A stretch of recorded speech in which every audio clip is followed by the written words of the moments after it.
மகாபாரதத்தில் ஒரு கதை வருது, ஒரு இன்சிடென்ட் வருது. துரோணாச்சாரியார் துரியோதனனை கூப்பிடுறாரு. கூப்பிட்டு, துரியோதனா, எனக்கு உங்களுக்கு 30 நாள் டைம் கொடுக்கிறேன். எனக்கு 10 பேரு நல்லவங்க வேணும், எனக்கு கூட்டிட்டு வா, நான் ஒரு காரியம் செய்யணும்னு சொல்றாங்க. சரி குருதேவா அப்படின்னு சொல்லி துரியோதனா பொறுப்படுறா. நல்ல 10 பேர் நல்லவங்களை தேடுறதுக்கு தர்மரை கூப்பிடுறாங்க. தர்மராஜா, நான் ஒரு காரியம் செய்யணும், எனக்கு 10 பேர் கெட்டவங்க வேணும், 30 நாள் டைம் கொடுக்குறேன், ராஜ்யத்தில் சுத்தி கொண்டு வான்னு சொல்றாங்க. அவரு போறாங்க. 30 நாள் முடியுது. துரியோதன வர்றான், வெறும் கையில வர்றான்.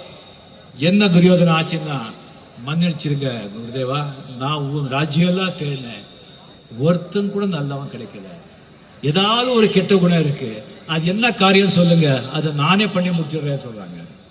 தர்மராஜன் வர்றா. அவரு தனியா வர்றாரு. என்ன தர்மான்னு கேட்டா, மன்னிச்சிருங்க குருதேவா, நானும் 10 கெட்டவங்களை பார்த்தேன், ஒருத்தன் கெட்டவங்க கூட கிடைக்க மாட்டேங்கிறான், எல்லாம் நல்லவங்க தான் இருக்காங்க, அது என்ன காரியம் சொல்லுங்க, நானே முடிச்சிடுறேன்னு சொல்றாங்க.